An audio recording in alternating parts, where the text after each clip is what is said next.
Hello and welcome back to the Nerva Beacon podcast, or welcome if you're brand new to it. My name is Glenn, aka Dreadwind, aka the Cymru Nerd Cave on Twitter, and I am joined, as always, on this glorious podcast by my good colleague, Leigh. Hi everyone. Hello Leigh, how are you? Yeah, I'm fine. Ready to talk some Doctor Who? Yes, seventh Doctor, isn't it? Yes, because from our perspective it's been a little while. From everybody else's perspective, it's been the usual 2 weeks, but I think it's been 3 weeks since we've actually spoken. Yeah, it has. Because we've been busy, you know, because we're grown-ups and we have lives and shit. But there we go. Been up to much since we last spoke? Bought anything Doctor Who-ish at all? Sonic screwdriver, 12s. Got that one. It's good. Yeah, it is. And it's easy to operate. It's massive compared to 10s. Yes, compensating. I remember I got the first whatever one that they brought out back in 2005, so it would have been the 9th Doctor's, and it's diddy compared to the ones you get these days. Yeah. But I've actually got 4 Sonic screwdrivers. I've got 11 and 12 second one.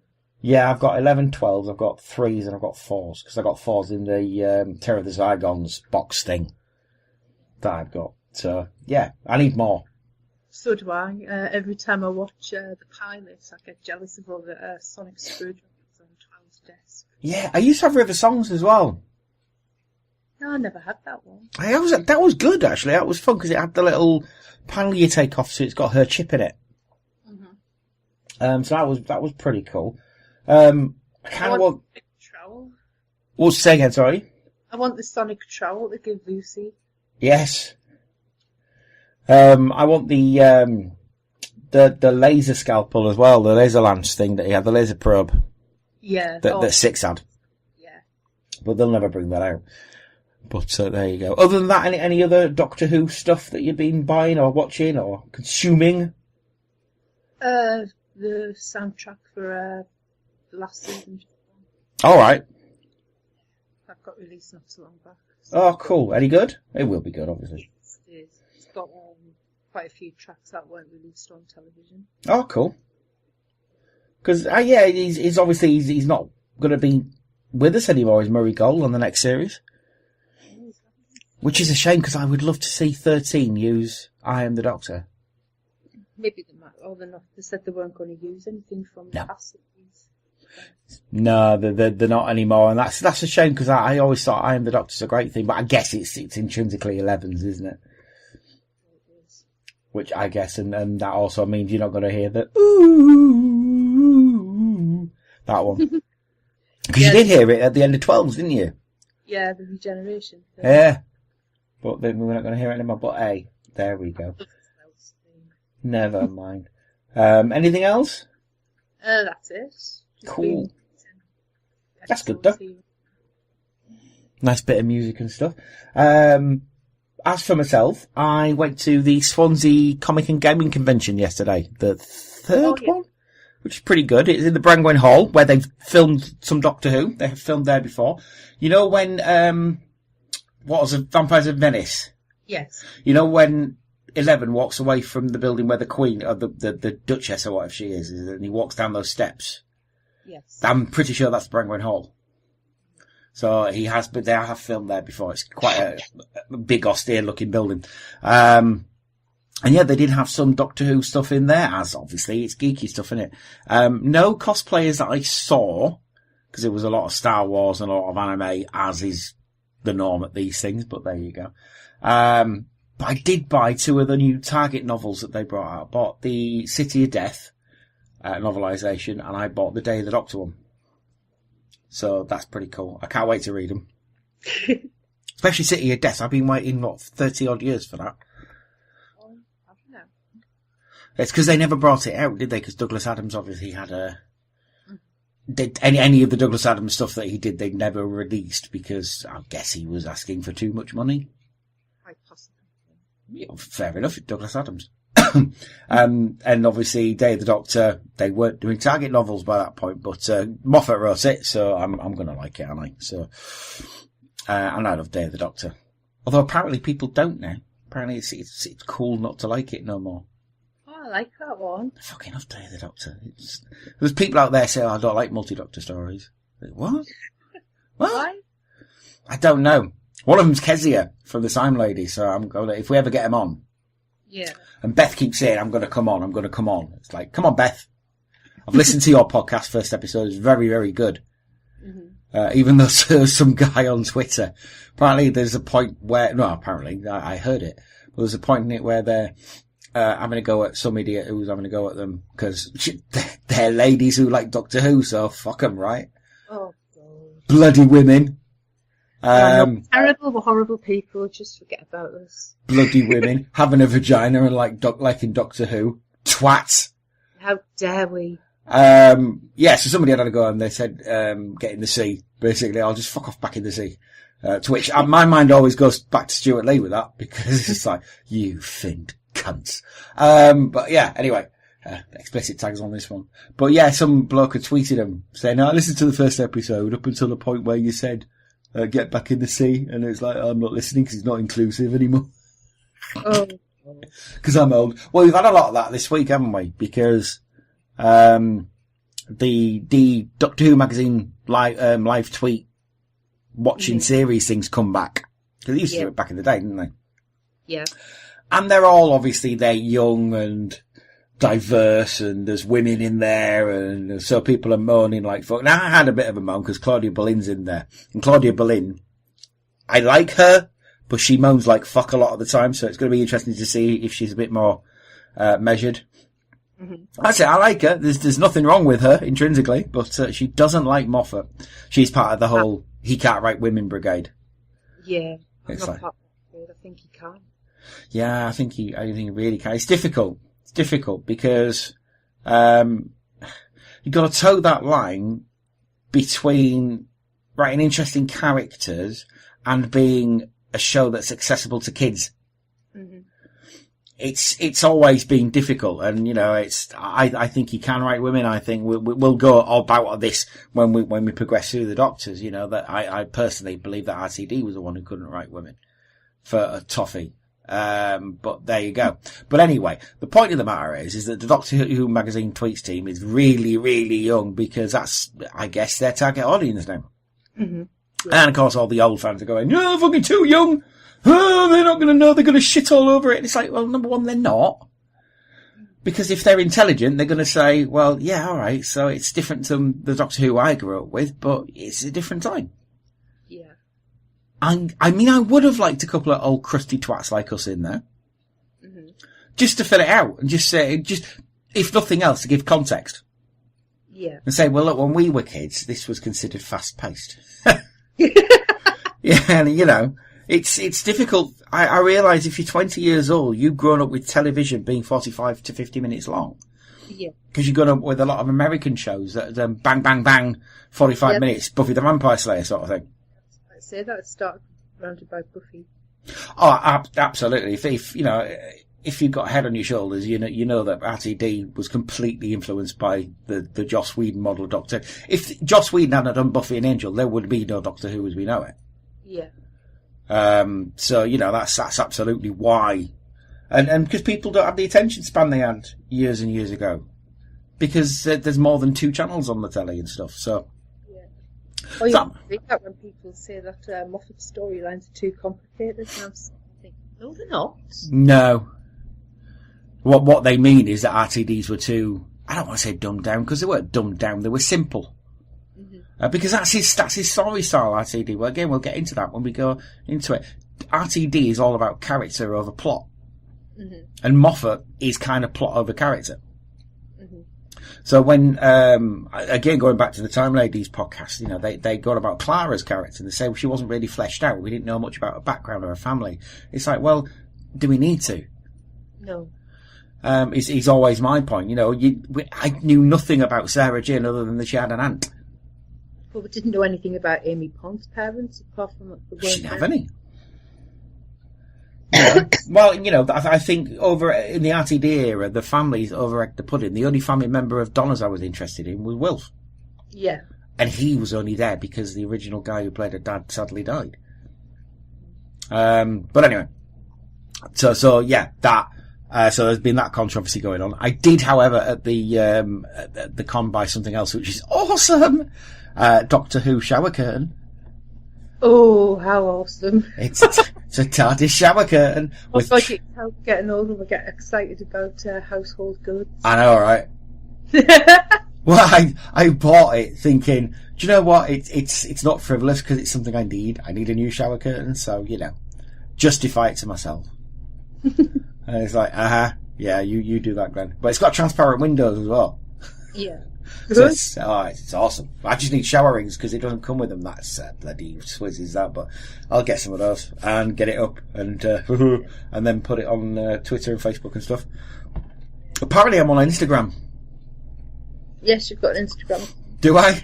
Yeah. That's nice. Wonder when I did that. I don't know. 5 years ago. There we are. That's the last time I used it because I'm 41 years old. So that's good to get one because I use Instagram a lot. Barely post. It's mostly landscape photos. I stick up on there. Yeah, I guess mine would be mainly toys. So a lot of people who are following me now would not follow me anymore. But there you go. The other thing that happened this week, which is super, super awesome and was kind of overshadowed by the negativity of some of the Doctor Who magazine stuff. So there's more River Song stuff coming out, which is cool. And of course she's met a lot of the Doctors now. Yes, interacted with them. 6. Yeah, exactly. She hasn't interacted with many of the Masters. That's gonna change. She's gonna be in a story with Geoffrey Beevers, who is the Big Finish master, apart from Alex McCoy. I would say Beevers is probably more. So he's gonna be there. Derek Jacobi's gonna be there. Because obviously he's just come out in one of the units against the Cyberman. So I love the fact Derek Jacobi's just got into this role and just said, yeah, fuck it, I'll do loads of it. Oh, he was at our library not so long ago doing a talk, and he did mention that he did mention his Big Finish work, that he really enjoyed doing it. I guess because it's like a day or so's work, isn't it? And you get treated really well, because obviously, Derek Jacobi, he's not going to be treated shoddily, is he? He's a legend. And yeah, it's just cool that he's in it, I think. And it's like, he did this role over 10 years ago now, and he's still the master. Very, very cool. Sorry. I don't think I've listened to those ones. God. Where does it fit in? Is he Yana or the master? He is. It's just before he becomes Yana, basically. So he's the War Master. So all the time that the War Doctor stuff's going on, he's the War Master, and he's trying to just basically survive. So he's doing bad things, but generally he's doing bad things to people who either deserve it or basically you don't care about. So he's doing bad things to Daleks, and Daleks as well, but not in any sort of noble, heroic way. He's just doing it because he hates the Daleks and he's trying to survive. And I do need to listen to the unit stuff because that's going to be awesome. But so he's returning. Michelle Gomez is returning as Missy. Yes, I want those ones. I bet she took loads of convincing. Not. But the best one, and I do think this is the best one, Eric Roberts is coming back. Wow, how'd you get him? Apparently he loved doing it in the 90s. And I think they must just have had enough money to say, do you want to do it? And he just said, yeah, I'll do it. Well, you can see when you watch it, when we get up to it, we'll go into more depth about that, but you can see when he's doing it, he's having so much fun with the bloody costumes and just, he's not chewing the scenery, he's bloody eating it. Well, I remember when it came out, the 96 movie, they did a companion magazine with it. And they asked him, do you know about Doctor Who? He says, well, I wasn't an avid follower of the series, but when I was learning to be an actor in London in the 70s, we used to watch the John Pertwee ones. So he knew all about the Master. Yeah. So he used to watch it quite avidly when he was sort of, being like an acting student. So that's all. So he does have, a grounding in the series. So he must have thought, do you know what? Yeah, absolutely, I'll do it. Because to be fair, he's made a name for himself as Eric Roberts in sort of genre movies, hasn't he? Yeah. And I think he's okay with it. So, yeah, I think that's really cool that he's come back as the Master. Yeah. can go back to the day of the Doctor. I was poking around on the internet and found bits of Stephen Moffat's original script for the day of the Doctor. All right, cool. Yeah, where he'd written it before Christopher Eccleston turned it down. Yeah. Apparently, Rose, Billy Piper wasn't going to be the moment. No. It was going to be a Time Lord child. Yes, I'd heard that as well. Yeah. I think she was going to be Rose Tyler, but I think the thinking is that would... You needed 10 at a different... Oh, sorry, you needed 10 at a different point than that.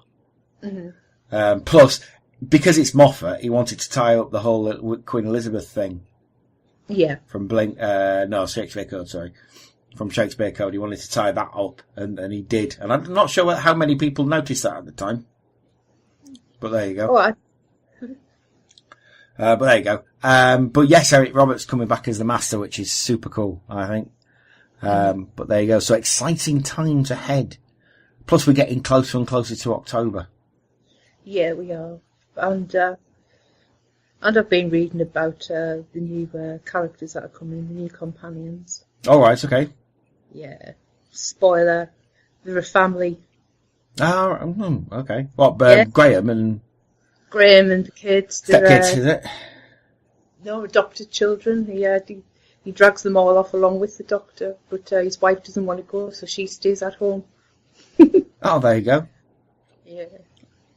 That's cool. I guess he's going to have a fatherly attitude to the Doctor as well. I wonder. I wonder how it's going to work out. It'll be interesting. Yeah. It's an unusual take it, a married bloke buggering up with the Doctor without his wife. Yeah, that is a bit weird. Oh, well, I guess we'll say maybe it's not working. Yeah. I don't know. Well, we'll find out in October, I guess. Mm-hmm. Or it could all be a big red herring. Yeah, could be. Could be, I doubt it. But there we go. Right. Let's go on to the main meat and potatoes of this thing. So, at the end of the Sixth Doctor's tenure, Colin Baker had been effectively sacked from the role. The BBC, it was kind of like a Clarkson situation. They didn't sack him as such, they just didn't renew his contract because they said he'd been there for 3 years and 3 years at the optimum time. And he said, well, hang on a minute, I've only done 2 seasons. And they said 3 years is the optimum time for a Doctor. So he was effectively let go. And they said, oh, will you come back and film a regeneration sequence? And he said, no. Fucking no. Tell you what I'll do. And he was reasonable, but I think this is reasonable. I will do one last episode, one last story. Mm-hmm. And then I will regenerate at the end of that. And they just said no. So he said, right, well, shove it then. So they did. So they had to come up with basically a way to get him regenerated. And they did so at the start of season 24. They didn't do a very good job. It was a terrible season. Fucking awful. It's an awful first season, quite frankly. Season 24 is a difficult one. Because Andrew Cartmel was brought in as script editor. Andrew Cartmel is very, very good. Now, eventually, I think, ended up working on Casualty and lots of other stuff. But he's a very good script editor. He's a Canadian guy. He did bring a book out years ago about his time on Doctor Who. Script Doctor, it's called. It's very good. If you were interested in television production or how things can change in a television production and how you overcome it, and just a general Doctor Who fan as well, I suggest you buy it. But, yeah, the stories that were commissioned for Sylvester McCoy's first season weren't commissioned for him. They were commissioned for the Sixth Doctor. Mm-hmm. You can tell that. You can tell. When you know, you can tell. And they had to work it in, and they didn't have any notes on what his character was going to be. Nothing at all. It was a literal blank slate. So first off, they did make him into what Sylvester McCoy was, which was a kind of comedic clown. Yeah. Sylvester McCoy, he'd done loads of acting, but mainly theatre. Mm-hmm. He was in Tiswas. He was in a lot of Clive Doig's stuff, like Jigsaw, that kind of thing, where Nosebonk comes from. Yeah. And he was a protege of Ken Campbell. Brilliant actor, Rasmus Microman. and that kind of stuff. Really, really good actor. And he was actually approached first to be the Doctor and didn't happen, which is a shame. He would have made a good Doctor. Mm-hmm. So Sylvester McCoy was installed. I didn't have a clue who he was, I'll be honest. But he looked okay. And he was the first Scottish Doctor. Yes. So everybody goes David Tennant or Capaldi. No. And he used his accent as well. Yeah, he did, and he rolled his R's a hell of a lot. Yeah, that became a kind of verbal tick of the character, didn't it? So, yeah. But yes, they had to work a way to get him to regenerate. So what they did was just dress Sylvester McCoy up as Colin Baker and then put loads of computer effects on his face. It didn't work. That wig is absolutely nowhere near the loveliness of Colin's hair. No, it was just a horrible blonde wig. And you got to get the feeling that that was kind of done on purpose to spite him a little bit. Yeah. But yeah, this is during the period of time where the BBC gave not one single shit about Doctor Who. Mm. You have to understand that. They also had to work out a way to get him to regenerate, and all they did was make him crash land on the planet Lacertia, ostensibly having the Rani crash land him there, and then he regenerated. Don't ask questions. Yeah. Thankfully, things like Spiral Scratch and The Last Adventure and that kind of thing, they have tried to rectify it. Mm-hmm. There was even one where it was the Seventh Doctor himself made him regenerate. Yeah. From the future. But there has never been an official. I suppose the Big Finish is the closest to an official one we're going to get. Mm-hmm. And at least it gave Colin a good send-off. Because he is the Big Finish Doctor. Yeah, he is. He is pretty much the essential Big Finish Doctor, I would say. But anyway, Time and the Rani is the first one that he's in, Seventh Doctor. Oh, dear. It's by... Who's it by, Leigh? Do I have to say it? Yeah. No. I'll say it then. Pip and Jane Baker. Yeah. So it was shit, but at least it was written quickly. Yeah. And it's the Rani again, who they invented. She could have been such a cool character. She could have been. Well, she kind of is when Siobhan Redmond plays her in the Big Finish stuff. Kate O'Mara died. Yeah. Well, the thing about Kate O'Mara is that they were lucky to get her at all because it was sort of mid-80s. She was in Dynasty. Yeah. As Joan Collins' sister. So she was very busy and you're getting paid a lot by an American television company. You're not going to want to really go for the BBC all the time. But she did her best. She filled it in a bit. But to be fair, she was okay. She's the least disagreeable thing. Mm-hmm. And she had the best line. Leave the girl, it's the man I want. She was great. She was great. Wanda Ventham, i.e. Benedict Cumberbatch's mum, she was good at it. Yeah. Bloody Trainer was in it, wasn't he? Mark Streeter, is that his name? He was shit as the location fella. You had the screamy, weedy girl who got killed pretty much straight away, and you had the old fella. Yeah. I refuse to learn their names, because it's shit. And they're not very good in it. It's just terrible. I understand where they were going. Mm-hmm. The thing that bothers me are the tech traps in that story. Number one, yes. John Craven had a bit of a column at the end of the Radio Times, which we used to get at that point, and he said, "Oh, you'll never see the tech traps; you'll just see their hands." And then you saw one, and as a kid, they were quite scary. Yeah, and yet when you look at photos of them now, they're like, oh, they're shit. Do you know the thing that really winds me up about them? Go on. The pot belly. No. Oh, no. It's much worse than that. It's a conceptual thing. So, tech traps have an eye on each side of their head. So they have, in effect, 360-degree vision, yes? Yeah. In one of the episodes, there is a knock or a bang away from the tech trap's front field of vision. He turns around to look at it. What's the fucking point? You can tell I've only watched this episode once because it was that bad. I've seen it loads of times. It's like torture. I masochistically watch it because it's like I hate it, but I kind of like it at the same time. Because, like I say, the conceit's pretty good. I like the fact that she's trying to work out a big, massive equation with a massive brain, which they totally referenced in Planet of the Ood. But yeah, it's not good. And the Doctor has no character. He's just running around, falling over, doing malapropisms. Apparently Sylvester McCoy was bloody really not happy doing it. Yeah. And had to play his bloody spoons. Well, basically, I mean, it was at this point that him and Cartmel sort of got knowing each other and got talking, and Cartmel already had sort of the formative master plan in his head. That let's just get through this, and we can start doing better stuff. Yeah.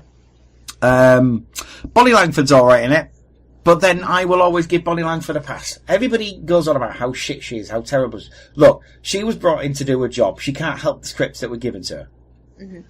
She did her best. She has proved since in Big Finish and things like EastEnders, which she's currently in, that she is actually a good actor. Yeah. And to be fair, they were... Sorry? I quite liked that character. I quite like Mel. I quite like Mel. She's alright. She's capable. Yeah, she's bouncy, enthusiastic. She don't take shit off anyone. Yeah, she's what the Doctor needs. Yeah. I think if they brought her in now, the problem was they were writing for Bonnie Langford in Just William. So they were literally writing her as Scream Until I'm Sick. Yeah. And if they'd written her as Bonnie Langford, as she is in EastEnders, because she's really good in EastEnders, the bits I've seen. And like I say, Mel's cracking in the Big Finish. I can't remember what it's called now, but there's one where she has been whisked away to a planet by Davros, who's pretending to be this old professor. And he's trying to create, I think it's the Crotons again. Yeah. And it's a really good series. She's brilliant in it. So she can do it. But yeah, Time of the Rani was not a very good showcase for anybody. Next up, it gets worse because it's Paradise Towers. Oh no, I love Paradise Towers. I think there's a good story in there. Because obviously you said it was based on the J.G. Ballard. Yeah, it's based a bit on High Rise. That's it. Which is Hiddleston. Tom Hiddleston's in it.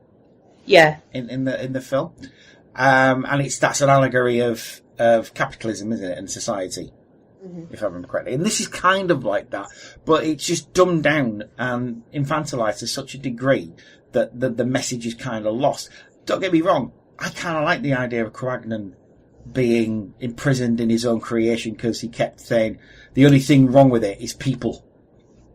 And I kind of understand that. Yeah, I kind of understand. Thanos was right. That's all I'm saying. Yeah. But yeah, apparently, Paradise Towers, the massive complex created by the great architect Cragnon, and adults went off to fight a war, never returned, left behind the people who couldn't fight. So Kangs, who are teenage girl gangs, the Resis. Sorry? Yeah, the Resis old ladies. Cannibalistic old ladies. Liz Briggs is one of them. She's awesome. I love Liz Briggs. And the caretakers who they took over the towers and became sort of almost fascistic regime. And Pex, who was too scared and hid. And is an allegory and a parody of sort of Sylvester Stallone and Arnold Schwarzenegger. And if the actor had been better, that would have come across more. Yeah. What they should have done is get him to speak with a really thick Austrian accent. I think they would have worked better, personally. He also stars Richard Bryars as the sheep caretaker, who didn't. I love Richard Bryars. I really do. He's shit in this. He is fucking awful. If they wanted Blakey, just get Blakey. I personally think it should have been someone who could have taken the performance down a bit more. Maybe the guy who played Howard in Every Decrease in Circles or something like that, or, you know. But this was it was a casualty of JNT's got to have comedy stars in it. Stunt casting, and it just doesn't work. The Kangs, one of those, went on to be in Coronation Street. She was the girl who tried to split Ashley and his wife up. And there's another famous one. There's another famous woman who was a Kang as well. I can't remember who it was now, but one of them was married to Mark Strickson at the time. Yes. Yeah. But the only thing I didn't like about this one, such was the crab in the swimming pool. That's stupid. That was a bit daft. Well, swimming costume's pretty cool, though. Oh, yeah. So all I wanted to do was just go and have a bloody swim, you daft bint. That's all she wanted to do. And ironically, there is a swimming pool in the TARDIS. No. Weird. But, maybe the Doctor had forgotten it was there, because he did jettison a lot of rooms beforehand. That is very, very true. But, you know, the story itself with the cleaners and everything, I think if you just didn't overlight it and took some of the performances down from sort of 12 to like 5, yeah, dialed it down a bit, it wouldn't be so bad. Because the bit with Mel, where the old ladies are trying to fatten her up so they can eat her, that's marvellous stuff. Oh, yeah. That's really sinister. Yeah, it scared me, that, when I was a kid. It's still scary now. I saw it recently on the YouTubes, and it's like, ooh, I think it's because you've got actors of calibre like Liz Spriggs and the other lady whose sadly name I've forgotten, but because you've got actors of quite a good calibre there, and they didn't make it obvious what they were up to, but you kind of knew that something was going on. Yeah, they were a bit creepy. Yeah, that's the kind of acting you were looking for with the rest of the cast, isn't it? Yes, exactly. If it'd all been like that, if Pex hadn't been so woefully bad. I mean, the poor guy who played him, and I forget his name, I'm going to try and bring it up now, but the guy who played him was utterly terrible. Tilda and Tabby, it was Liz Spriggs and Brenda Bruce, it was. Yeah. The guy who played Pex was Howard Cook, and he's not got a hyperlink on Wiki, so I'm guessing he didn't do much. It was Catherine Cusack, whose name was looking for the Blue Kang leader. You had Annabelle Uresha, who was Binliner, and she has gone on to do other stuff. And Julie Brennan as well, who's Fire Escape. But it was, like I say, some of it was good. Mm-hmm. It could have been great, but it just sadly wasn't. The next one's just shit, and I think everybody agrees with that. That's Delta and the Bannermen. I quite like that one too. Oh, kills me to say it. I can't bear it. It's because it's got fucking Don Henderson in it. I love Don Henderson. Yeah. Again, it's got good ideas in it. Mm-hmm. That's the thing. They've got so much potential. Sometimes I feel as if they should remake them now, like they did Human Nature. The thing is, I mean, the thing is, I did have the target novel for Delta and the Bannermen, and that's really good because it expounds on certain things. Yeah. Again, this is one of those it's got stunt casting in it because Ken Dodd's in it, bless his soul, as the Toll Master, and he did his best. Look, he did what he was told to do. I don't blame Ken. You book Ken Dodd, you get Ken Dodd. You know. Oh yeah. You know, you don't get a nuanced performance because you're not gonna, because he was a comedian. He was an over-the-top comedian. Do you know what it was supposed to be originally? Do you know what he wanted originally for it? Go on, I can't remember. Monkhouse. Oh. He turned it down because he was busy. He was busy doing Bob's Full House. Yeah. Oh. But I would have loved to see Bob Monkhouse in Doctor Who. Yeah. In the TV Cream Greatest 50 Moments countdown, they get the guy who does a really dead-on impression of him, Simon. I can't remember his name now, but he does a segment on it about people who were going to be in Doctor Who but weren't, like sort of Pat Phoenix and that kind of thing. And he's very good. But yeah, I would have loved to have seen it. But it's basically Heidi Shite, isn't it? Is Delta and the Bannermen. So you got these fascist aliens who are trying to wipe out this other race because that's what they do, and they all get sent back to the 50s to Maplins, basically Shangri-La holiday camp. They're supposed to go to Disneyland, if I remember correctly, the coach that the Doctor's on. Obviously they wouldn't have been allowed to film it there. No. Not at all. It has its good points. Again, like all these things, this is kind of where McCoy starts shining a bit, because there's some of the bits where he sort of goes up against the Bannermen. He's really good. And then it descends into malapropism again. Yes. But you can see where they were trying to, you can see where, in this one, especially this one, you can see where Cartmel was trying to develop it a bit more. Absolutely. I think Cartmel went from the stage of let's just put it down to post-regenerative stress. Yeah. And kind of almost Troughton-esque diversion. Yeah. But, yeah, kind of.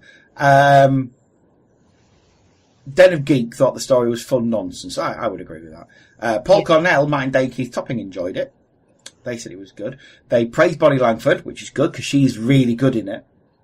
Yeah. Ken Dodd's okay, but thought Don Henderson played it too straight. Well, again, you get Don Henderson, you get Don Henderson. Yeah. I'm fucking Boomer, mate. I don't mess around. He's also General Tagger in Star Wars as well. Yeah. He was awesome. He was the only one who said, hang on a minute, this Death Star idea is a bit shit, isn't it? He's the only one apart from Vader who says it's shit. But I love Don Henderson. He was great. He did a Transformers audio cassette once. It's weird.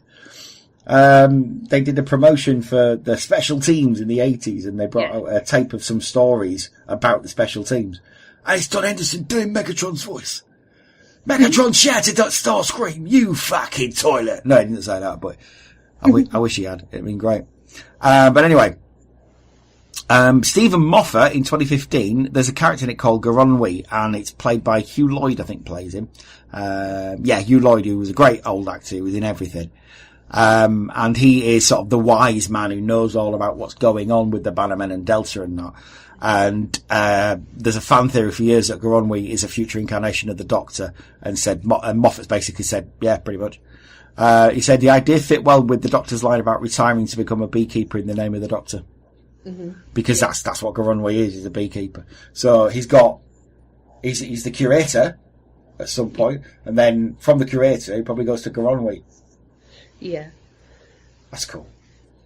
I quite like that. I quite like the fact that the Doctor's got like 2 or 3 incarnations at various points in Earth's history when he's retired. Mm-hmm. Or they've retired. What do you call the Doctor now? Is it he or she or they? They. Yeah. There we go. The last one is the I don't know, the one I'm conflicted about the most, because it is good, and then some of it lets it down, and that's Dragonfire. Yes. Fabulous, brilliant, amazing storyline. Which is badly acted. Yeah. Badly plotted. I'd like the name of the planet as well, Svartos. Svartos is a great. I just love the whole conceit. The whole conceit of the ice world, which is basically just floating Iceland. The supermarket, not the place. That's a bit silly. I could do without that. I could do without the fucking cliffhanger. Yeah. Svartos, it's kind of taken from Norwegian word for underground, and it's all set underground in tunnels. That's true. And they have, and it's also the name of dwarfs in Norwegian too. So. All right. Oh, that's cool. Mining, because it looks like an old mine, isn't it? Yeah, basically, it's sort of steeped in mystery, isn't it? It's Svartos and Ice World and that. I like that kind of thing. I like Kane as a villain.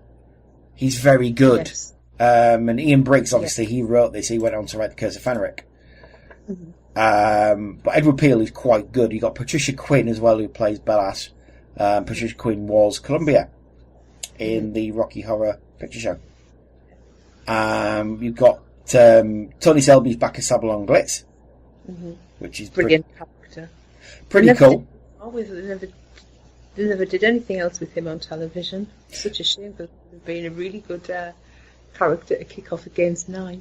Yeah, and they've never done any Big Finish stuff with him, as far as I'm aware. Yeah. As far as I'm aware, Tony Selby must just not want to do it. He's quite old, to be fair. He would have been good to come back. And you also meet a certain waitress called Dorothy. Mm-hmm. Dorothy Gale. Yes. Well, exactly. She's totally named after Dorothy of Wizard of Oz. I think she is, anyway. I don't know whether it's actually ever been explicitly said that is the case, but I reckon that's probably right. Yep, it was. The thing is with this is that Sophie Aldred must have taken some acting lessons between this and Remembrance of the Daleks, because she is terrible in this. Yes. She is not good at all. Well, she wasn't an actor at the time. She was a television presenter and children's. Yes, children's. she did Corners. Yeah. Which is a great show. I loved Corners. It was brilliant. It's kind of like a version of How for preschoolers. Yeah. She was really good. I liked her a lot. I still like Sophie Aldred. I've still got a bit of a thing for Sophie Aldred. Why? Who wouldn't? What boy of that sort of my age wouldn't have a thing for Sophie Aldred? Yeah. But she's not very good in this, to be fair. But I do like the whole criminal gang. He doesn't want to take over the universe. He just wants revenge against his own planet for imprisoning him, does Kane. Mm-hmm. I really like the ending where it turns out he can't get the revenge that he wants because his civilization's died out. Spoilers. Oh. So he just Raiders of the Lost Arks himself. Yeah. It's really horrific. It stayed with me for a long time.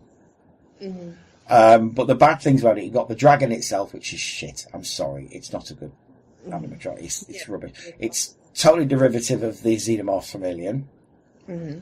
And then you got that fucking cliffhanger for no reason, and it's purely just to fill time and give a cliffhanger for the second episode. Yeah. It's just not good. I know. They even referenced it in the name of the Doctor as well. Yeah, because she saved him. She went, "Doctor!" As if to say, "What the fuck are you doing, idiot?" Apparently the explanation is that he's trying to get down to the ledge below, but it's not made, because they had to cut stuff out, it's not made clear that that's what was going on. Yeah. I don't believe that. I don't believe that that's what they thought at the time. I think they just done fucked up. Yeah. And they thought, let's just clear. Anyway. In this we do see Mel saying goodbye. For some reason she says, "I'm going to keep Glitz on the straight and narrow." Mm-hmm. I don't really why. No, I don't really buy it, but she didn't want to do any more. But she came back for the big finish. So we do get, like I say, to see sides of Mel that you didn't before, which is nice, because I like Mel as a character. And then you get Ace coming with the Doctor, who says Ace a lot, and they dropped it pretty much as soon as they could. And she still calls him Professor. Yes. I do like the fact that it's this thing that she calls him Professor unless there's real trouble going on, in which case she calls him Doctor. Yeah. I do like that. But yeah, she stayed. And then there was nearly a year, because I think it was December that season ended, and the next one was the 5th of October. I remember that because my birthday is on the 8th of October. So I had a little birthday present. It was great because the first season, and to be fair, the BBC put a lot of money into advertising this season 25, because it was the 25th season. So they had a couple of stories referencing that, Remembrance of the Daleks and Silver Nemesis, and in between Happiness Patrol and Greatest Show in the Galaxy. The quality of the writing went up because JNT still had this edict that you weren't allowed to use old series writers. Mm-hmm. But Cartmel knew a lot of writers who were sort of jobbers, jobbing around, young writers. Mm-hmm. Didn't necessarily have any sci-fi background, but were considered good. And one of these guys was Ben Aranovich. Yeah. Who wasn't a Doctor Who fan, didn't know much about the Daleks, didn't know much about sci-fi. But he said, "Do you want to do a Dalek story?" And Ben apparently, I've seen the documentary, Ben said, "Yes, please." And wrote arguably the best Dalek story ever. Yes. Apart from maybe Genesis. But Remembrance is a really grown-up story about Daleks. It's just a shame they brought Davros into it, because this story could have done without Davros at the end. I agree. Mm-hmm. I think if they just had an Emperor Dalek, it would have had the impact. But this was during the period when you had to have Davros in your story. Yeah. Which caused problems later on, because when the parting of the ways happened, they survived through me. And everybody thought, it's Davros. It's not Davros. The Genesis arc, it's not Davros. It's not Cube. But yeah, Remembrance of the Daleks is fantastic. Because like I say, it's a really grown-up story about not only a Dalek civil war, but it also mirrors some of the stuff that was going on in Britain at the time, which sadly seems to be going on again. So you've got things like the rise of National Front racist organisations. Yeah. going on in London, sort of fascistic England for the English sort of rubbish. That we've just had a day of freedom march today because of free speech, because even people with horrible racist views need to be allowed to say them. Mm-hmm. Tell you what, lads, no you don't. Just shut your trap. But that's what Remembrance of the Daleks is all about, because you got the great actor who played Mike, who ostensibly is a nice character. What's his name now? Dursley McClendon played Sergeant Mike Smith. You start off that story really liking him, and at the end he dies, and you think, no, he deserved to die. He wasn't very nice. It's such a shame he's no longer with us. He died not so long after that. He got AIDS, I think. Mm-hmm. But he apparently was a really lovely guy and a really good actor. But it had such great actors. George Sewell's in it. I love George Sewell. He's great. Yeah. You've got Michael Shurd's in it again. He dies, obviously. He's great though. Terry Malloy's in it, obviously. Simon Williams is in it as Group Captain Gilmore, Chunky. Mm-hmm. I know why he's called Chunky. Go on. Because of his gun. Ah, right. His gun's chunky. And it was a joke that they had on set, because Sylvester McCoy said to the director, that's a chunky gun. And it just sort of stuck. Like Gilmore. So it's actually, it's not an in-show nickname, it's a nickname from the actors. It's weird. You also have Joseph Marcel is in it for a little tiny bit, playing the night manager of the cafe. Mm-hmm. He would go on to be Jeffrey in Fresh Prince of Bel-Air. Yeah. So when I saw it years later, I saw him in it and I thought, oh, that's cool. That's really cool. But yeah, you've got people like John Scott Martin who was in it as the Dalek operator, Sidetown, Tony Starr. You've also got Roy Skelton returning, Royce Mills, who's really cool, Brian Miller. I think it's the Brian Miller who is Liz Sladen's husband. Yes, so Brian Miller is Liz Sladen's husband. He also was in Deep Breath. And John Leeson was actually a Dalek voice as well. Did you see the pictures this week of John Leeson meeting Peter Capaldi? No, I haven't. They met at some convention or other, and John Leeson did the, as far as I can tell, he did the canine voices. Greetings, Master. And Capaldi had a nerdgasm. He went all giggly. I've seen the pictures, it's really blessed. He went, oh god, it's his canine. It's like, dude, really?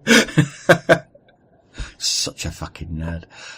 But yeah, I love John Leeson. But yeah, Remembrance of the Daleks is brilliant. And this was ostensibly the start of the Dalek master plan. Oh, sorry, the Cartmel Masterplan, not the Dalek Masterplan. And also, Russell T Davies has said it was the first shot fired in the Time War. Yeah. So this is where it all starts, lads. And do you know what? I'll always thank RTD for that, for tying it in. Mm-hmm. What a clever thing to do. To say, yes, it was a massive Time War, and it was kind of sort of the Doctor who started it. Yes. Brilliant stuff. We'll move on to a story now, which gets bad press, and I know why it gets bad press, and I understand it, and I think it's a shame. Because changing one appearance of a character would have changed it completely, and that's the Happiness Patrol. Yes. I like this one. I love it, apart from the Candyman. I didn't mind him. Ruins it. Ruins it. It's because it looks like a jokey character. They weren't going for jokey. Mm-hmm. Even with the appearance of what he was, they were sort of being satirical. Yeah. And they were doing what Ghostbusters did with the Marshmallow Man, which is turn this beloved character into this agent of evil. Mm-hmm. Or Chucky. There's a good analogy. Chucky from the Child's Play films. Yeah. And that's kind of what they were going for with the Candyman. But all the press could see is, oh, it looks like Bertie Bassett. Yeah. And they did try suing as well, didn't they? Yeah, they did. I remember that. They'd lost, I think, because they said it was just different enough. But the story itself is all about tyranny and not being allowed to articulate your feelings if the government doesn't want you to. Again, something that's going on in the world right now. And yeah, it's about Helen A, who is the person who's in charge of the Colony Terror Alpha. Helen A, pretty much Margaret Thatcher, yes? Yes, definitely. That caused a lot of that was a lot of controversy as well, because people said it was taking the piss out of Thatcher, obviously. Well, yeah, exactly. It's also got Ronald Fraser as Joseph C. And Ronald Fraser is a great actor because he was given the job to basically be gay in this. Yeah. With it's Gilbert, isn't it? It's Joseph and Gilbert, who have a very subtle gay relationship that they're not allowed to have on Terra Alpha. Yeah. And that's the way you do it, basically. But Ronald Fraser was a great actor. And let's have a look. Who else was in it? I remember there being a lot of controversy over that as well, about the gay relationship. Yeah, it's subtle, but it's how dare they in a children's programme? Yeah, and then you compare it to Doctor Who now, and it's like, whoa. Who gives a shit that Bill was lesbian? I don't think I don't think there was any controversy about that at all. No, there wasn't, and I can't remember the name of the bloody story now. 11th Doctor story, Demon's Run. Oh yeah. Where they have two married gay characters as well, and I'm the fat one. Open about fat one thing. Fat one and the funny one, isn't it? Charlie Baker's one of them, if I remember correctly. I love Charlie Baker; he's funny. And also Madame Vastra and Jenny. Exactly, and that is not only a lesbian relationship; it's also interspecies. Yes. It's like fine, okay. Madame Vastra and Jenny, there you go. And also Clara's bisexual. Mm-hmm. It's stated in... Yeah, exactly. We wouldn't care now. We don't care now. Because Bill's a really beloved character, is Bill. Mm-hmm. And I'm kind of sad we won't see her in the next series. Or will we? Probably not. Which is a shame. I really like Bill. I'm not so keen on the actress, but I do like Bill. Bill Mackey annoys me, but there you go. So it was, like I say, it was really, really subtle, and there's some great bits in it. Well, my favourite bit in the whole story is the go on then, shoot me, take a life, where the Doctor dares that guy to shoot him. It's fantastic. That was basically the start of the Dark Manipulator talking to death, because he'd done it to the Dalek in Remembrance of the Daleks, but that was a Dalek, the highly strung. If you can do it to a human as well, it's the talking to death power that he had. Yes.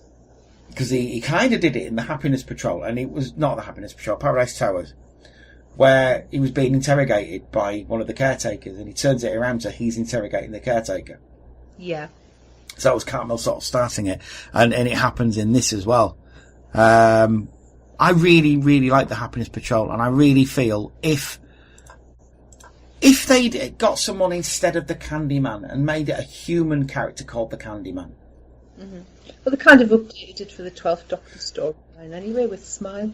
Yeah, they did. And but at the time, I would have had someone like maybe a Jim Broadbent type. Yeah. Because if you remember Slater in Only Fools and Horses? Yes, I do. That kind of character, I think. That would have been much better, but hey, look, it's 1988, it's too late now. We move on to Nazis, Cybermen, and paying for Oh My, or as they like to call it, Silver Nemesis. I was thinking about Silver Nemesis the other week. Mm-hmm. I really like Silver Nemesis, apart from one thing. It's the same plot line as Remembrance of the Daleks. Oh, that doesn't bother me, I'll be honest with you. There were two things I would take out of that. Mm-hmm. Lady Painfort and the Nemesis. I would have a comet coming down, or I'd have something that they need to get, but I would have the Nazis and I would have Cybermen, and I would not have the other two things. Mm-hmm. Yeah, there was a bit too much in it. I think Painfort slows it down. Mm-hmm. And there's no reason for her to be there. Admittedly, you do get rid of Richard by doing that, and that's a shame because I like Richard. Yeah, he's a good character. He's a great character. Played really well as well. I do like Anton Diffring as DeFlores. Because he was in Escape to Victory as the commentator. So I always liked him. Plus, I like Cybermen and Nazis. I guess they maybe should have done Daleks and Nazis, but they would have just killed the Nazis. Yeah, they would have. Whereas the Cybermen would say, and they did that whole thing about Wagner in there as well, didn't they? So, you're the Supermen. Mm-hmm. There are a lot of things I would have done to change the story. Because there's a good story in there. Mm-hmm. But one of the things I really hate is that whole episode, I think it's episode 3, where most of it is just Painfort and Richard in that American's limo. Yes, that was not good. Well, that's all it is. What's the point? It just slows it down. They weren't in Windsor either as well, were they? No, they filmed that at Arundel.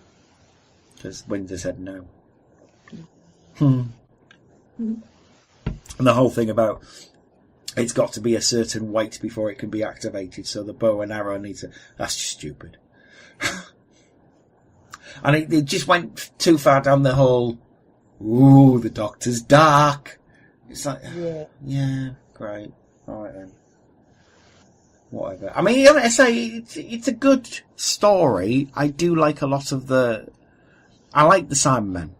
I always like the Cybermen. Oh, Courtney Pine being in it, that's a bit weird. I don't know why they had him in it. Because he wanted to be in it. And John Nathan Turner said, all right then. Oh, Lord. I get as many famous people as possible just to get people watching. Oh, yeah. Nicholas Courtney's in it as well. He's conversing with other visitors in the queue to Windsor, apparently. Oh. Anton Diffring took the role so he could watch Wimbledon, basically. He said, you pay for me to come over there and I can watch Wimbledon. And sadly, he died in 1989. So he died not long after making it. And then Fiona Walker, to be fair, look, I'll take Lady Painfort to be in it as long as we get to speak to Fiona Walker because she is so lovely and it's brilliant. She's good. But, yeah. Apparently, this story, written by Kevin Clark, he proposed that the Doctor be literally God in this. Mm-hmm. And they said no. Because, yeah. But yeah, Silver Nemesis, that was the actual 25th anniversary story, was that? Which just shows how little the BBC cared about Doctor Who at this point. Yeah, it should have been the other way around. It should have been Remembrance. I reckon so. Remembrance, yeah. We do finish on a high, though, because it's one of the best Doctor Who serials ever. Next, and I'm not joking, I really love this, and it's the greatest show in the galaxy. Yes, I love this one too. It's basically a treatise on fandom. And entertainment.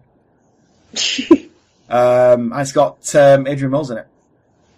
Yes, he and plays the Tricky Dicky. Yes. Tricky Dicky for EastEnders. He plays an evil clown. Corro, wasn't it? Oh no, he was in EastEnders and Corro. He was in both. He was Tricky Dicky in EastEnders and he married Beverly. And, or whatever her name is. Jim, Andy, that one. Yeah. He was in both, was Ian Reddington. He was cool and you don't seem to see him anymore, which is a shame. And Jessica Martin's in it as well. Who is awesome. And she's very proud of the time that she spent in Doctor Who. Yeah. Which is cool. But yeah, it's basically they visit a psychic circus and there's other shit going on. And it turns out the gods of Ragnarok are there. Which is cool. I like the fact that, So there's only one family who ever watched the circus. And it turns out that this family, spoilers, are the gods of Ragnarok who are basically forcing everybody at the circus to perform. And if they don't perform, they kill them. Which is, cool. But it's very much a character thing rather than... Not much actually happens in Greatest Show in the Galaxy. But you meet a lot of characters like WizKid, who is Jan Samarco, who is basically just a fan. He does a better job of it than Love and Monsters does. Yes, he does. Who wrote it? Stephen Wyatt. So he wrote a lot of things, Stephen Wyatt. But yes, you've got, they all kind of know what's going on. They, especially the chief clown, which is Ian Reddington. You've got the ringmaster Rico Ross as well. He kind of knows what's going on. You've got the idiot in Captain Cook. Mags, who is a werewolf. But yeah, it's really good. Peggy Mount's in it as well. I love Peggy Mount. Daniel Peacock's in it, who I love. And it's got Chris Jury in it. Now, Chris Jury would go on... In fact, no, I think he already was at this point. He was in Lovejoy as Eric. Yeah. And he actually turns out it's Deadbeat, his character's circus, and the gods of Ragnarok have basically turned him into a gibbering idiot and taken over the circus. Yeah. But the Doctor is badass. in this, because he goes and distracts them while they help destroy the gods of Ragnarok. So he does all his circus stuff. He was coached in magic tricks, so he does do a lot of magic tricks. Do you know who coached him? Jeffrey Durham. Oh yeah, the Great Surprender. The Great Surprender, Piff Paff Poof and all that. Somebody suggested to me the other day that the Great Surprender is slightly racist, and I thought, I guess so. But I never thought of it that way. I honestly thought he was Spanish. When I was a kid, I thought he was just this very camp Spanish man. And they said, no, he's Italian. I said, no, he really wasn't. He was Spanish. Yeah, this is the period he'll have been married to Victoria Wood, I'm guessing, as well. Yeah. But yeah, there's a great bit right at the end as well where McCoy, Doctor, obviously, walks out of the tent and the tent explodes. And he literally did the cool guys don't look at explosions thing. Yeah, he did. Apparently, everyone thought he was a badass, and apparently he shot himself. He was really scared of it. And he got injured, I think, as well. I think he actually got injured, but he looks fantastic. Especially when you consider that is an actual physical effect. It's not like it is today, where it's all enhanced and all this bullshit. So, but he literally does the cool guys don't look at explosions. It's awesome. He's really good. Jessica Martin, she played Mags. She was in, very briefly, Voyage of the Damned, voicing Queen Elizabeth II, because she was an impressionist, still does it sometimes, mainly writes comic books these days, as Jessica Martin.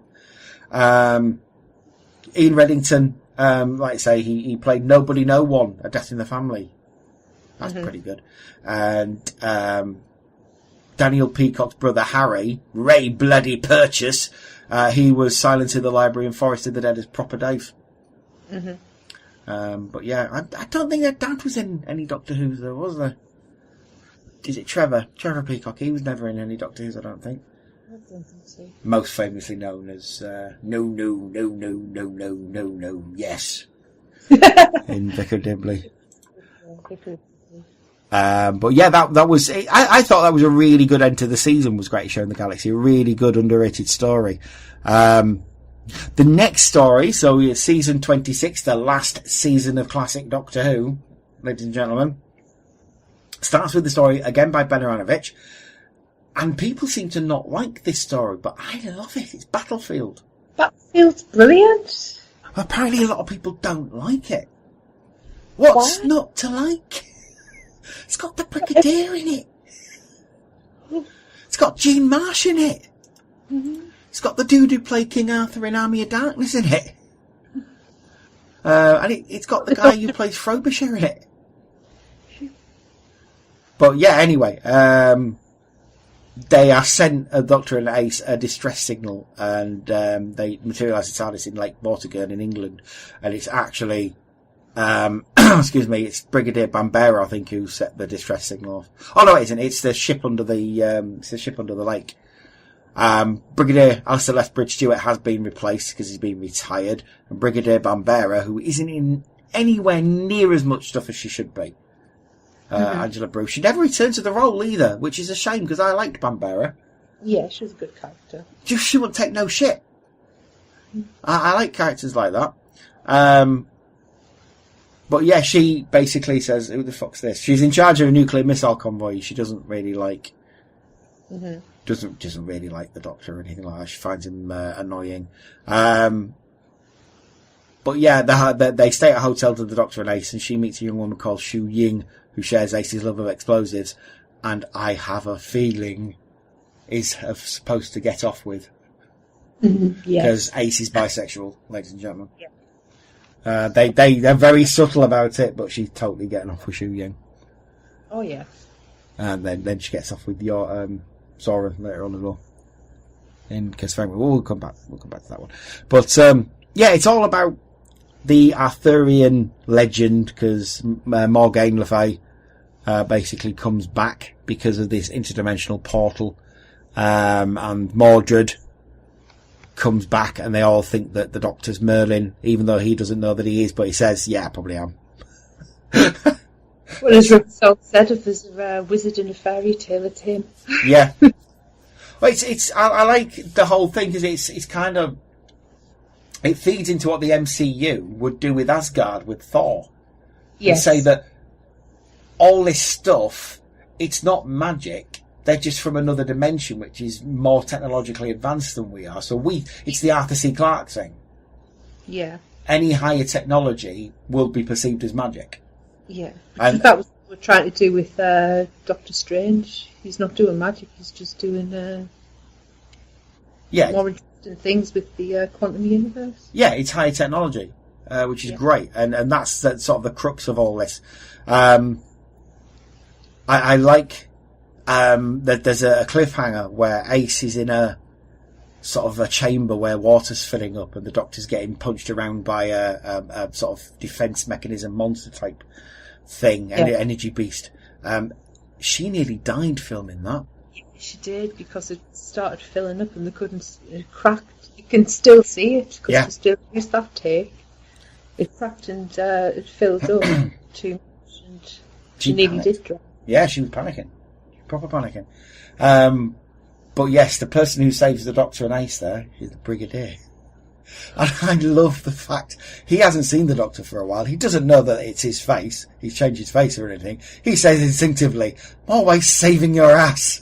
And he says, "Oh, you recognise me then?" He says, "Well, no, not the face, but who else is it gonna be? Realistically." I just love that. The Brigadier is like sort of, he's older, so he's like, I love, because he's one of the few characters in Doctor Who to properly evolve. Yeah. Because when you see him and say, properly spearhead in space is when you see him properly, isn't it? Yeah. And he's this gruff, won't take any shit off the Doctor, doesn't believe half the stuff he's selling him. And then by the time Battlefield rolls around, he just believes anything that happens. Fine, jaded, cynical, seen all this shit before. Bloody hell, Doctor. It's great. It's great. And also he has the best line in this, "Get off my world." Yes. Oh, he's badass when he kills the beast at the end, because it's him who saves the day completely. Yeah, it is. But yeah, it's all, like I say, all to do with Arthurian legend. You've got Anselin, who ends up getting off with Bambera, I think, if I remember correctly. Yes. You got Morgane Le Fay, who's trying to blow up this universe just because, basically. But she also has a kind of side to her as well, because she stops everybody to make them pay the respects to the war dead. Yes. Well, yeah, it's exactly. You got this sort of. She's not Mwahaha. She is chewing scenery throughout the whole thing, but she's not sort of. She's got a proper agency. Mm-hmm. She's doing something for a reason. Yeah. And I quite like that. And she does give up at the end as well, because the Doctor sort of says, I don't want any more death. So Mordred and Morgane get imprisoned by Bambera, and then she goes off with Anselin, which is good. I think it's because she wants revenge against Arthur, doesn't she? That's what it is. Yes. And then the Doctor says, well, he's dead. So, and she sort of gives up the fight and says, oh, well, in that case, what's the point? But they think that the Brigadier's dead as well. And he's like, nope. And then Ace, Doris, because he's with Doris by now, isn't he? Yeah. Ace, Doris, and is it Bambera go off at the end? Yeah. Ace, Shu Ying, and Bambera take off to do shopping. Yeah. And I don't see Bambera as the type of woman who goes out shopping. No. Ace and Shu Ying, totally, because they're off doing whatever they're doing. They're totally getting off with each other. Which is great. But I love Battlefield. It was supposed to be much later on in the series. Because if I remember correctly, this series is completely out of order. Because Fenric was supposed to be last. Yeah. I think Ghostlight was supposed to be the start. Mm-hmm. Then Survival, then Battlefield, and then The Curse of Fenric, as far as I'm aware. Or something like that, I can't remember. Oh, no, Curse of Fenric is supposed to be before Ghostlight, is what it is. Ghostlight was supposed to be the last one. Mm-hmm. Speaking of Ghostlight, it was the second one. And basically it's a haunted house story. Yes. And it's the Doctor... Oh, sorry, go on. Basically, it's the Doctor manipulating Ace. Yeah, which he does a lot in this series. But there is a reason for it. You do find. And you would have found out better had they done it in the right order, but they didn't. So what can you do, I guess? But yeah, it's the Doctor manipulating Ace into facing her fear. So they arrive at a house that when she was a little girl was a haunted house and she was always scared of. I didn't know why. And they go to a time well before that in 1883. And it's all to do with aliens who are manipulating evolution in this house. Mm-hmm. It's quite... I always find it confusing, Ghostlight. Yeah, I did. I did when I was younger, but we still do now a little bit. Yeah, I mean, basically what it is, aliens came to Earth to catalogue all life on the planet. They completed the task, and then they went into slumber. The ship returned to Earth, and a being called Control remained imprisoned on the ship to serve as the control subject of the investigation. There was a mutiny on the ship, and it kept Light hibernated on the ship. And then Smith, who is a survey agent, began evolving into a Victorian gentleman, which they identified as the era's dominant life form, took over the house. So it's sort of like a microcosm evolution. Mm-hmm. And it's all to do with that. And you've got the best bit for me, you've got a Reverend Ernest Matthews, who played by John Nettleton, who was great. He was in things like Yes, Prime Minister. He always played stuffy civil servant types. He's brilliant in this. Yeah. He plays a stuffy vicar who's basically no such thing as evolution. We don't come from apes, blah blah blah. And Smith, played by the brilliant Ian Hogg, manipulates it so that he turns into a monkey man. Yeah, so basically got turned into an ape. Did the Reverend Ernest Matthews, and he kind of deserved that, I think. But had some really good people in this. Like I say, Ian Hogg's in it. You've got Sharon Deuce, who was in Give Us a Break, I think, or something like that. Frank Windsor's in it. Mm-hmm. Sylvia Sims is in it, and John Hallam's in it. And more importantly, Michael Cochrane's in it. I love Michael Cochrane. He's one of my favourite actors. He plays the same character in pretty much everything, but he's in loads of Big Finish stuff as different characters. He keeps coming back because they love him. So he's really good. But I like Ghostlight. Really good story. It's confusing and conceptual, but it works for the era. At the time when I was watching, it just seemed to be that people were just wandering from room to room. There was weird things going on in each room, and it didn't seem cohesive. Yeah, it's very literally just a haunted house story. Yeah, but now it does. But and the reason why it's haunted is basically because of light. Yeah. It's kind of like, it's got the same sort of themes as something like a Blink. So it's all very muted and subtle. I like it. I like it a lot. I like the next story as well because it's the Curse of Fenric. Yes. And one should love this one. Curse of Fenric's great. It's a really good story. And it's almost the ending of the series as it were, because it's all through the series it turns out that the Doctor's been fighting this running chess battle with a being called Fenric, who is an evil from the start of time, basically. Yeah. And it's all coming to a head during World War II with Fenric marshalling his evil forces to destroy the Doctor in what he is trying to force as the end game. So the British government has formulated this poison to end the war. Mm-hmm. And they're basically stockpiling a supply of lethal nerve gas, and Fenric's plan is to basically destroy the world using a being called the Ancient One, or the which is the sort of the first Hemivore, who doesn't realise that he's being used by Fenric. Because it turns out if he does what he does, if he destroys the world, then he becomes. Mm-hmm. He is one of the mutated last pockets of humanity in the world, because of what Fenric's going to do to the world, which is weird. But it's all to do with Ace finding her through her grandmother, all on a Northumberland army base. And also she seduces a soldier and gets off with a Russian. Yeah. Basically. I saw, again, it's got sort of subtle gay relationship in there as well. Yeah, it has the two girls who end up hemophils. Well, you got those girls, and you got Millington and Judson as well. Yes. Who were brilliant. They're just, Alfred Lynch and Dinsdale Landon are just so good in this. Yeah, kind of a call back to, I've forgotten his name. Cumberbatch played him in the film. Yeah, Turing. Alan Turing. Yeah. Yeah! Well, obviously he was gay and terribly treated by the British government, considering he basically saved us. But yeah, it's all to do with that, and it's to do with, faith. A lot of it is to do with faith, because obviously you can be saved from Fenric's hemovores, his vampiric army, if you have faith. Yeah. But faith takes different forms in this. So you've got the Doctor's... No faith. Played brilliantly by Nicholas Parsons. I know, I was surprised by that. Well, see, this is the thing. This was... apparently JNT thought it'd be a massive joke. Wouldn't it be funny if it was Nicholas Parsons? Wouldn't it be a laugh if it was Nicholas Parsons?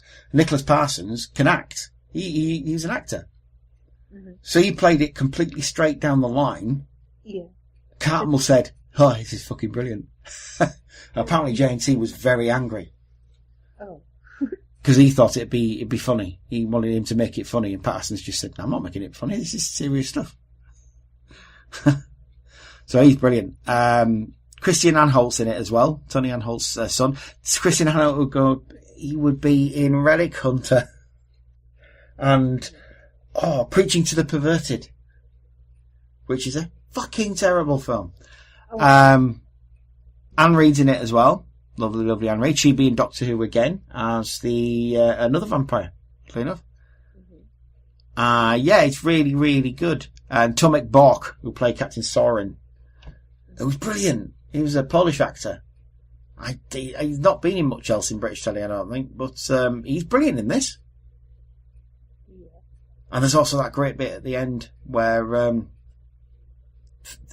Ace's faith has to be broken so the Ancient One can kill Fenric. Yeah. And he can't do it unless Ace's faith is broken, and the Doctor just says, "Kill her." Okay. Just shit anyway. You're a dickhead. Idiot. Yeah. I knew you were using her, because it turns out that the reason that Ace was deposited on Ice World was because Fenric put her there. Yeah. It was just another chess move. Yeah. And that also ties in with the 11th Doctor story, where he has to break faith, get Amy to break her faith. Yeah, in the God Complex.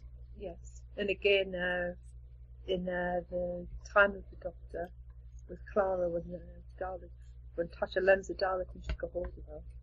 Yeah, kill her, go on. Yeah, do it. Okay. Clara just fall for it for some reason. So in any situation like that, you got to remember the number one rule. The Doctor always lies. Yeah, Doctor lies. But yeah, it's Curse of Fenric is a masterpiece. I think it was really difficult to film as well, because the weather was always against him, apparently. When they needed it to be dry, it was wet, and when they needed it to be wet, it was dry, and then it started fucking snowing. So apparently it was just a nightmare to film. The last one, it's good. It suffers from bad makeup. Again, the people who's supposed to be funny, like comic relief, actually act and aren't really that bad in it. Hale and Pace. Hale and Pace are brilliant in it. And it's got the best version of the Anthony Ainley Master in it. And it's survival. And it's all to do with the cheetah people and all that stuff. The makeup's trash. Apparently the woman who wrote it, I can't remember her name now, Rona Munro. She was on Twitter last year, and she was saying, if what a shame about the makeup, because they look like teddy bears. Yeah, well, you've got to think back then. The stuff that they have now, they didn't have it back then. They just quite small, and they needed lots of them too. And so I feel like they did the best they could. Yeah, I mean, I think maybe not do full masks. Maybe just do a little bit of augmenting would have been better, but I agree with you. I mean, maybe they just couldn't. But they do. The cat nuns were really shit as well in the stories. Yeah. It's the only blight on it, because I really like Survival. I think it's a good 4-parter. Is it 4-parter or 3-parter? I forget. 3 episodes. The Master's brilliant in it. Apparently this is the Master he always wanted to play. Yeah. It's the suit he always wanted as well, because he didn't have that stupid velvet thing that he would lumbered with. His suit in this is really good. The actors are good in it. Like I say, Norman Pace and Gareth Hale are really good in it. Del Silver's in it, who was in Emmerdale for a long time. She's in it as well as a little kid. Lisa Bowerman's in it, who does a lot of stuff with Big Finish now. Yeah. And Sophie Aldred, it's her finest hour. She's better in this than she is in Fenric, and she's brilliant in Fenric, but she's even better in this. Yeah. And it's all to do with sort of transformation, and this is definitely where she proves to be bisexual. Because her and Cara totally getting it on. Yeah, they are. And it's partly about that sort of Ace finding her sexuality. A lot of it is an allegory for that, apparently, anyway. The whole of Ace's arc was a lot to do with that as well. Find myself growing up. Yeah, because she's supposed to be 16 when she joins the Doctor. Yeah. And I would say roughly something like a 4-year period. So she's about 20 at this point, I would say. Mm-hmm. So yeah, like you say, she totally grows up over the whole thing, but she was good. Was Sophie Aldred. And she's been good in the Big Finish, because obviously we should very briefly talk about Big Finish. We'll say, obviously, this is the last episode, the last story that ever happened in Classic Who. And there was a coda to the last bit, because obviously, there's that speech at the end, somewhere the tea's getting cold, etc. And yeah, that was put on at the end. And that was it. That was the final bit of Doctor Who on the 6th of December 1989. It was never explicitly cancelled. We just never made it. They just didn't make it and didn't bother renewing it at all. The next thing we would see, I guess we should mention it, it's Dimensions in Time. Do we have to? I will, and the only reason I will is because Samuel West said to me it counts, because he got to be in Doctor Who, which is all he wanted to do. Yeah. And if Samuel West, it's good enough for him, it's good enough for me. Yeah. Quite frankly. He didn't have to tweet me that, and he did, and I'm very proud that he did, because he's a good actor and a nice guy. Supposed to be Ian McKellen, though. It wasn't supposed to be him. Mm-hmm. Which is weird. Samuel West, wasn't he in Howard's End? He's been in loads of things, yes. It's Timothy West and Prunella Scales' son. Ah. And Dominic West's brother, mm-hmm. who was in The Wire. But Samuel West, I don't think he's been in Doctor Who since. He should totally be in it. But it was, Dimensions in Time was a charity thing for children in need. The BBC charity Children in Need in 1993. It was broadcast in 3D, so you had to get special 3D glasses. It was all very exciting at the time. And it was co-produced with the EastEnders Albert Square set in Elstree Studios. It wasn't very good. No. It was on an old house party, if I remember correctly. But to be fair, the BBC at the time did go on a bit of a Doctor Who kick, and because it proved quite popular, in 1994 they started repeating old Doctor Who's.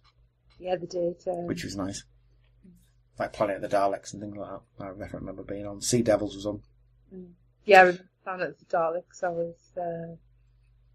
That goes down as one of the, oddly I think it's one of the silliest Dalek stories they did. Laziest. Yeah, no money. Fucking nation. Cardboard cut out Daleks, invisible enemies that were covered up with fur coats. Being, what was the other one? Being put in the ice. Yeah. Daleks dying of being submerged in water. Not really. Okay. Really? Like, alright then, Terry Nation phoning in. But yeah, Dimensions in Time was a 2-parter written by JNT. It was exactly as bad as you think it is. But it's canon. It counts, apparently. There you go. Whatever. And then that was basically it until 1996. That would have been it. We'll talk about that next time. that particular one. But Sylvester McCoy's come back. He's done Big Finish. There were loads of Virgin New Adventures books, which we won't go into. We'll go into them on a separate thing. The same as Big Finish. But his Big Finish stuff is very good, suffice to say. I like a lot of McCoy stuff. Yeah, I've just been listening to the one with that he did with River. He's good with River. He's got a lot of there is a lot of chemistry between him and Alex Kingston. Although I think Alex Kingston would have chemistry in a bloody empty room, to be fair. Yes. She's just good. She's just so good. Obviously why they picked her to play with the song, because she could have chemistry. I think Stephen Moffat could see that she would have chemistry with every single version of the Doctor. Yeah, and she has, to be fair. Just a shame we won't see her with 13. Oh, she's up for it. She's already said she's up for it. So, but it's not going to happen. This is a shame, but there you go. But yes, his Big Finish stuff is good. David Tennant's in one of his, actually. Called It. Yes, I was listening to that one not so long back. He's right shit. Yeah. Tennant is a really nasty piece of work in that. Yes. But the thing I like about the McCoy ones is that because he was silly in his first season and the other seasons weren't as silly, you do get some silly, like the Eurovision Song Contest he won. Yeah. Gareth Roberts did. And Clayton Hickman. That's very funny. But he does really dark ones, like Colditz is a really dark one, and all the stuff he did with the Nazi scientist woman. Plus he got loads of different companions. He's had Mel, he's had Ace, he's had Hex, who I really like, Philip Olivier. But you wouldn't think, I mean, he's ex-Brookie actor. You'd think he'd be a bit rubbish. He's actually really good in Doctor Who. Well, Cloud's Emmerdale actor. Oh yeah, but he was proper Spice Boy. I like that. You know, you wouldn't think he'd be very good at sort of the nuances of the Big Finish Doctor Who, but Philip Olivier, he's brilliant. He's really good. Yeah, just some really good stuff to come out of Big Finish for McCoy. And Zagreus, I would listen to that as well. Zagreus is very, very good. Plus McCoy's got very good chemistry with the other Doctors. Especially him and Six are very good together. Mm-hmm. But yeah, I really liked Sylvester McCoy, and for a long time he was always, he's the worst Doctor. He's the shit Doctor with the shit stories, and I never thought they were, some of them weren't great, but there were good stories in there. I could see what they were going for, and that is half the battle. I like Seventh Doctor. Even Mark Gatiss picked up on that. He's the shit Doctor, when they did that skit about... well... You say that. He got that line cut out when it got to DVD. The Gatiss, he specifically asked. Because it was something, it was any old, to start with, we'll get the cream of the crop, the best actors in Britain. And said, what about later on? Any old cunt with an equity card. Yeah. And Gatiss said, it's not fair. That's not a fair line at all to say. But he was, for a time, he was actually the most popular Doctor. Mm-hmm. When Doctor Who magazine did polls and that, until a certain David Tennant came along. Yeah. And then he it's between him and the Fourth Doctor again, so. But there's a lot of young people like a lot of Sylvester McCoy stuff. Beth from the Time Ladies, she loves the Seventh Doctor stuff. I guess it's... My youngest daughter absolutely loves McCoy stories. They're good. Yeah. It's the thing. He's a good actor. He really evolves as an actor in them. And my son, he absolutely adores McCoy as well. He says he's his favourite Doctor along with Capaldi. Nice one. I he's not my favourite Doctor, but he's right up there. I really do like a lot of his stuff, and he's the audios. He's one of my favourite Doctors to listen to. He's got a great voice as well. Yeah. And the good thing is, he's never given up on being the Doctor. Because he's very funny in the Five Doctors-ish reboot. Yes. He's very funny in that. Plus he's read against the brain. So, but he's never stopped being Doctor Who and being proud of being involved in it. Even in the 90s, during the dark times. And it's obvious that he and Sophie Aldred love each other to bits. Yeah. Because they're always hanging out still. Yeah. Yes, they are. They're always together at conventions. Oh yeah, well she does all the conventions with Sophie Aldred. Let it be said, she has always been a massive proponent of Doctor Who. She'd loved the show and been really supportive of it. And it's because of that the show never died.